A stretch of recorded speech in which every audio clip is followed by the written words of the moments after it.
I'm Lena. My world used to be pretty decent, with my mom, Jane, being the cool optometrist in town and my dad, Richard, playing the hotshot plastic surgeon. Our house was always buzzing, either with mom's gentle guidance or dad's big tales of making people beautiful. Lena, pass those files, will ya? Mom would call out during her sessions at home. I loved being her sidekick, feeling kinda important in our little clinic world. Dad was another story. He'd breeze in, all charm and stories about his latest masterpiece surgeries. You know, beauty ain't just about what you see. Mom would hit back, trying to teach me something deeper. I didn't get all their jabs at each other, but I felt the chill in the air. Our dinners were a mix of medicine talk and Dad's bragging, till he started coming home late, the air thick with unsaid stuff. Late work again? Mom would dig, her voice sharp. Someone's gotta do the real work around here, Jane. Dad snapped one evening, colder than ever. Mom's face would tighten, but she kept her words locked up. Then, the storm hit. Dad had been messing around with his much younger assistant.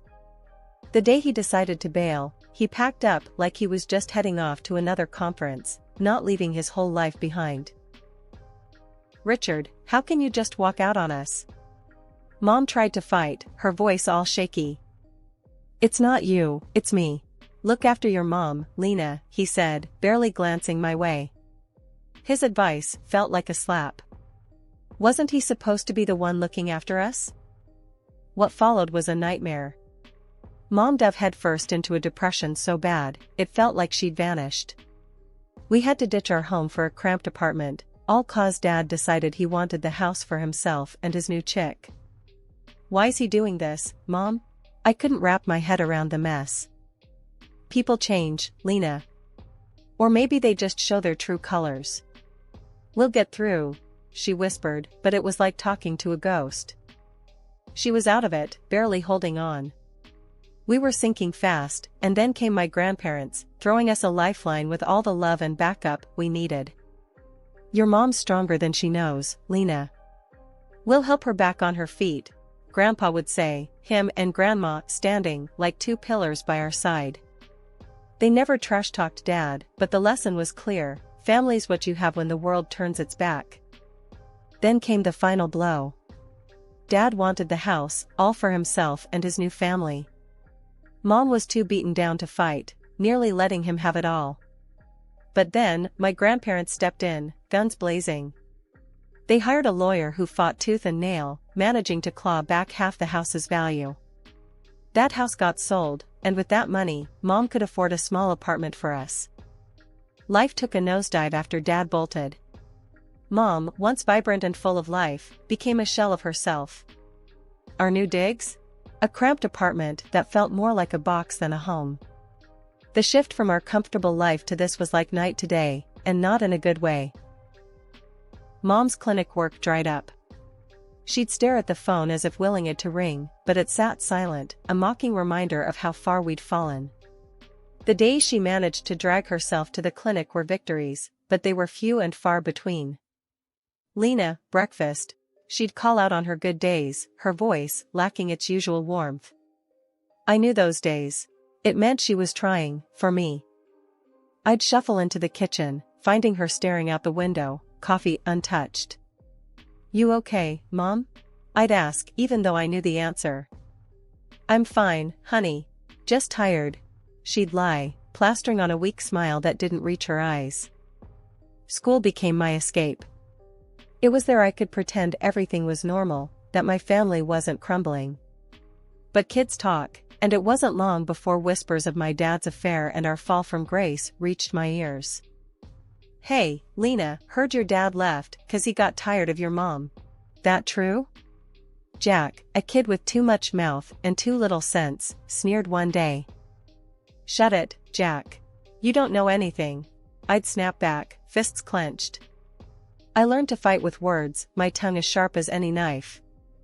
At home, the silence was deafening.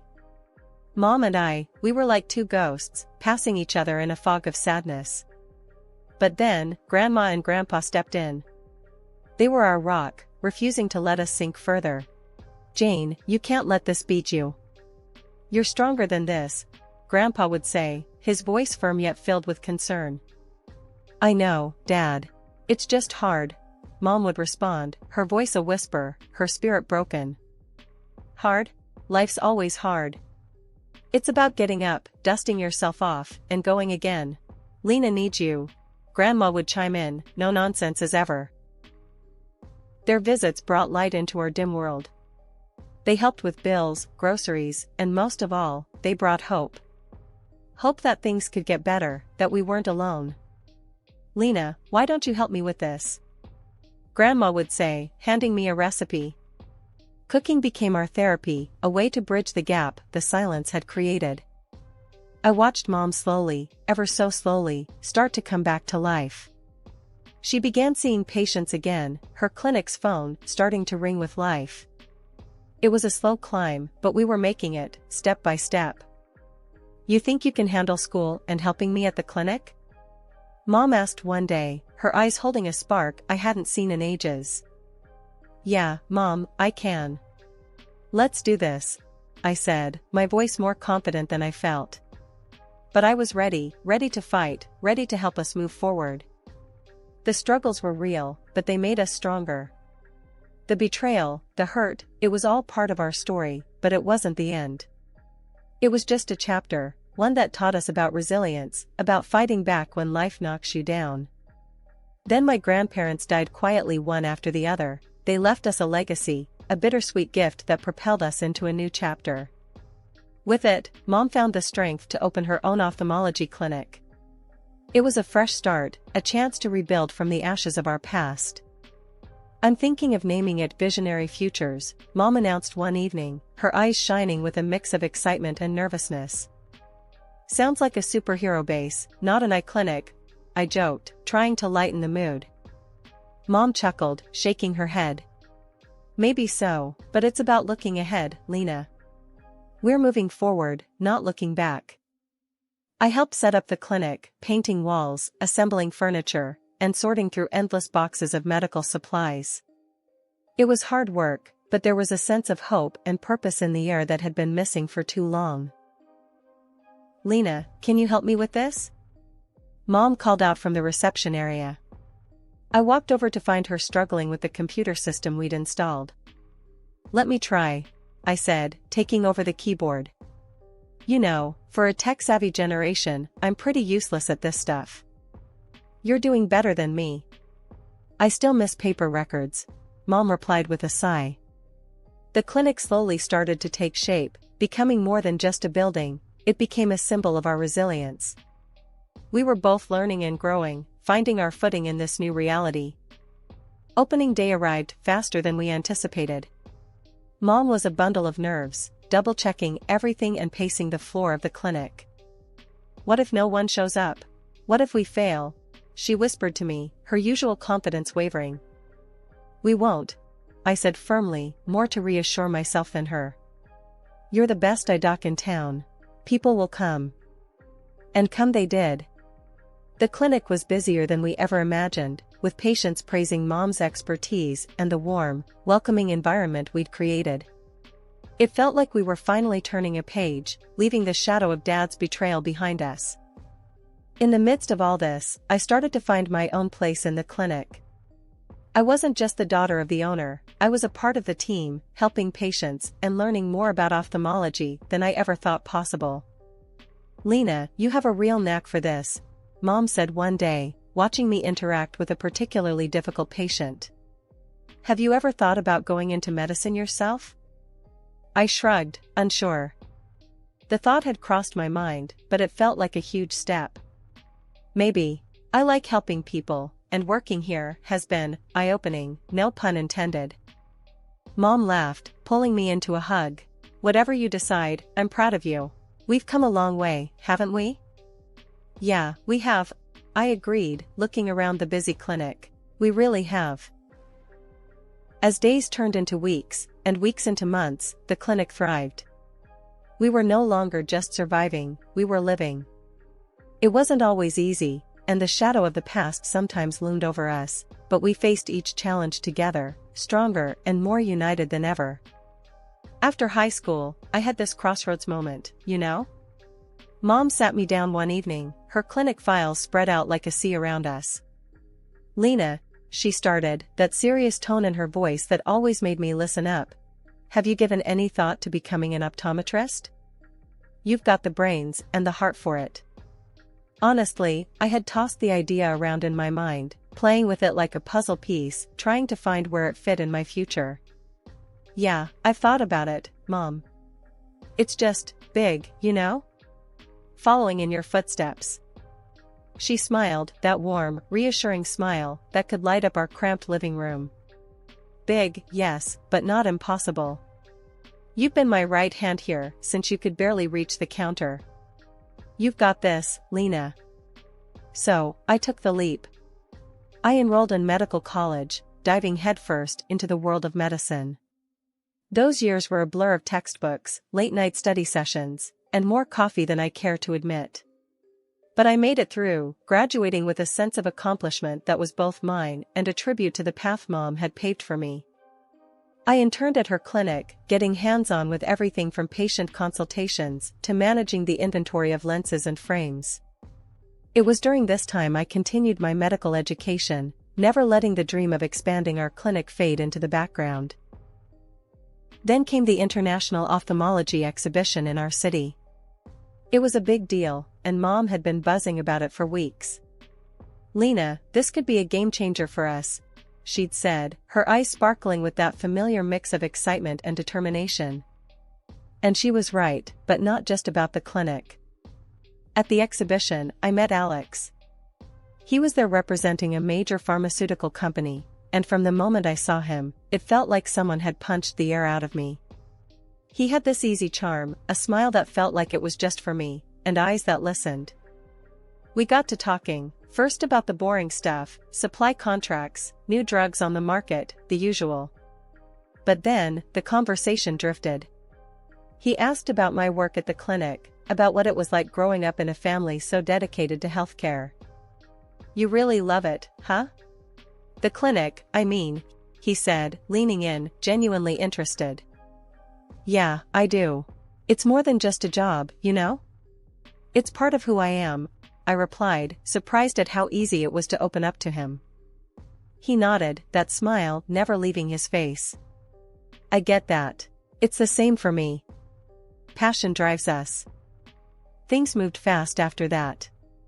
Alex started showing up at the clinic, under the pretense of official pharmaceutical business, but we both knew it was more. He'd bring coffee, we'd steal moments between patients to chat, and before I knew it, I was falling hard. One day, after the clinic had closed and we were alone, he turned to me, took my hands in his, and said, Lena, I've never been more sure of anything in my life. I love you. My heart raced, my stomach did somersaults, and all I could manage was a whispered, I love you, too. He smiled, that now familiar smile that promised so much more. Then, Lena, will you marry me? It was sudden, but then, the best things in life usually are. Yes, I said, no hesitation. Yes, I will. The excitement of the engagement consumed us. We dove into wedding planning, our days filled with talk of dates, venues, and dresses. Life at the clinic was usually a calm sea, the kind you'd want after a storm's passed. That day, though, it felt like the storm decided to make a U-turn. I was sitting behind the reception desk, scrolling through wedding dresses on the clinic's computer, dreaming, planning. That's when the door banged open, like trouble decided to walk in on two legs, dressed in expensive clothes that screamed louder than their voices. The couple, a man and a woman, strolled in like they owned the place, eyeballing everything with a mix of disdain and superiority. The man, about 60, with an air that he breathed better air than the rest of us, was the first to break the silence. Hey, we need to see the doc, pronto. Got no appointment, but tell her it's urgent. He barked, his voice grating against my already fraying patience. I plastered on my professional smile, the one Mom taught me for just such occasions. I'm sorry, but we're fully booked for the next 2 weeks. I can take your number and call you if there's a cancellation? His reaction was like I slapped him with the schedule. What? You can't squeeze in a real doctor? Do you even know who I am? Before I could muster a response that wouldn't get me fired, his gaze landed on my computer screen. The smirk that crawled up his face was enough to make my skin crawl. Looking at wedding dresses on the job? And look at you, thinking someone would marry that? I felt my cheeks burn, not from embarrassment but pure, boiling anger. Excuse me, but my personal time is none of your business. Now, if you don't have an appointment, I must ask you to leave. His laughter was like sandpaper to my ears. This is how you treat people here? No wonder this place looks like a dump. And you, girl, ever thought of visiting a plastic surgeon? That nose and those lips could use some work. I was about to launch myself over the desk and show him exactly what this girl could do when Mom came out. Her timing was always either perfect or disastrous, depending on how you looked at it. Her eyes widened in shock. Richard? The atmosphere turned electric. Richard, the illustrious father who'd taken a hike from our lives, looked like he'd just swallowed a bug. And who might you be? His voice was laced with feigned ignorance, but the venom was palpable. Mom's backbone turned to steel. The mother of the girl you've just insulted, she shot back, her tone slicing through the tension like a scalpel. His companion, a walking advertisement for plastic perfection, piped up. Let's go, honey. This place isn't worth our time. That's when Mom turned to me, her voice loud enough to cut through the standoff. Lena, this piece of work is your biological father. Be thankful he left, we're better off without his delightful company. The man, my so-called father, Richard, recoiled as if Mom's words were physical blows. His arrogance deflated slightly, revealing a flicker of something else. Was it guilt? Or just surprise at being confronted so directly? You can't talk to me like that, Jane. I've achieved things you wouldn't even dream of.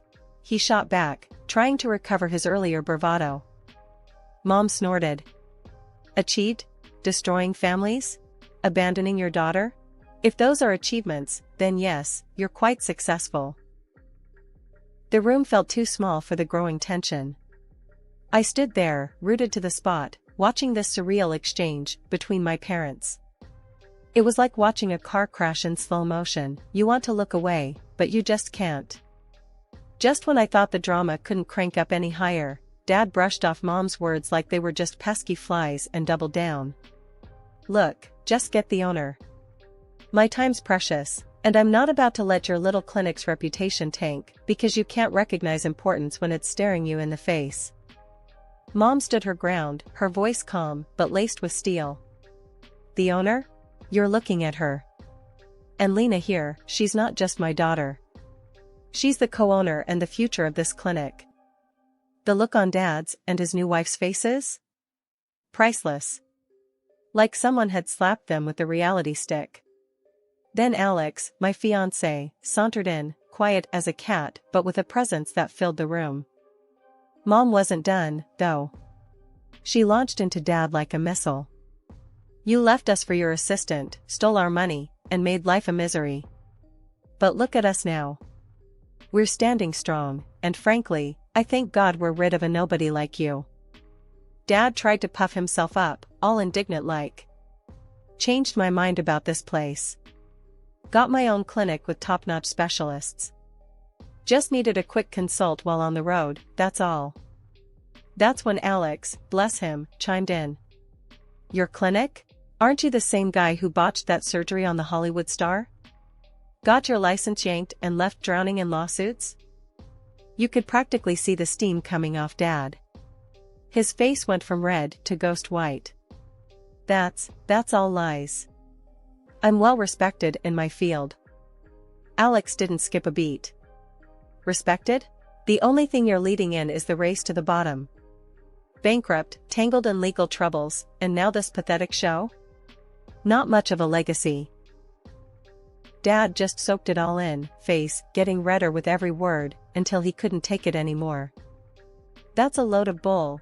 He exploded, his voice cracking under the pressure. I'm a legend in plastic surgery. My hands work magic. He gestured dramatically towards his wife, as if she was his masterpiece exhibit. Mom, Alex, and I couldn't help but take a good look at her, and, well, let's just say it wasn't a pretty sight. The work he'd done was questionable at best. Seeing our reactions, Dad's wife lost it. She hurled insults at him like grenades, her voice sharp and cutting. "Bad doctor. Bankrupt. You're a disgrace." And with that, she stormed out, leaving a silence that echoed off the clinic walls. Dad, now alone and looking smaller than I'd ever seen him, slunk off after her without another word. It was like watching the end of a sad, twisted play. After my dad and his wife made their less than graceful exit, the clinic felt lighter somehow, like we'd just aired out a room that had been closed off for too long. Mom and I shared a look, a mix of relief and disbelief. Alex stood by the reception, a silent but solid support system. "Can you believe that just happened?" I broke the silence, still reeling from the encounter. Mom let out a laugh, the tension in her shoulders easing. "Believe it? I lived it. And honestly, Lena, I'm just glad it's over." Alex came over, putting an arm around me. "You both handled that brilliantly. If that was me, I don't think I could have kept my cool." I smiled, leaning into him. "We've had a bit of practice dealing with difficult patients, but he's on another level." "Yeah, well, he's gone now. And from what I've seen, he won't be back anytime soon," Alex added, ever the optimist. Mom nodded, her gaze thoughtful. "It's strange. For so long, the thought of facing him seemed like the ultimate showdown. Now that it's happened, it feels like, I don't know, like closing a book I've been reading for too long." "That's because we're on to the next chapter," I said, feeling a surge of hope. "And this time, we're writing it on our terms." As the day wound down, I found myself staring at the door Dad had walked out of. It was just a door, but it felt symbolic, like the barrier between our past and our future. "Thinking about locking that door and throwing away the key?" Alex joked, coming up beside me. "Something like that," I admitted. "But more about all the doors that are still open for us." Mom joined us, her arm linking with mine. "He may have left a shadow here once, but we're the ones who choose what fills this place now. Love, care, and a whole lot of hard work." "Yeah, and a no jerks allowed policy," I added, earning a chuckle from both of them. As we locked up the clinic that evening, the sunset painted the sky in hues of hope and promise. The departure of shadows wasn't just about Dad leaving, it was about us stepping out from under the weight of his influence, ready to face the light of a new day. A few months down the line, the wedding bells were ringing. Me and Alex tied the knot in this cozy little ceremony. Just a bunch of our relatives and close friends, the kind of people who'd been there through thick and thin. Dad? He was nowhere in sight, which suited me just fine. The day was perfect without his shadow looming over us. Chatting with some of the docs we knew, the gossip mills were churning. Turns out Dad had crashed and burned, big time. Debts up to his eyeballs, and his last bit of property snatched away to cover some of them. And the cherry on top? A lineup of angry patients with botched jobs ready to take him to court. Karma's a real kicker, ain't it? "So, he's really tanked, huh?" I said to Mom over coffee one morning, trying not to sound too smug about it. Mom sighed, her eyes a mix of relief and something a bit softer, maybe pity. "Seems like it, Lena. But let's not dwell on it. We've got our own lives to live." "Yeah, you're right," I replied, feeling a twinge of, I don't know, something. Not exactly sadness, but close. "It's just crazy, you know? After everything." Alex, ever the voice of reason, chimed in. "Life's about moving forward, not looking back at the debris. We've got a lot to be thankful for." He was right, as usual. The wedding was a blast, a real celebration of new beginnings. And with Dad's drama finally in the rearview, it felt like we could breathe again, really breathe. "Our little family's got a bright future ahead," Mom said, her hand finding mine. "Let's focus on that." And that's exactly what we did. The clinic thrived, Our marriage was full of love and laughter, and the shadow of Dad's legacy faded into nothing more than a bad memory. We were building something new, something ours, and nothing could drag us down. Looking back, I wouldn't change a thing. The hardships, the battles, they made us who we are. And standing there, with my mom and Alex by my side, I knew we were unbreakable. The past was just that, the past. Our eyes were set on the horizon, eager for the dawn of our new day.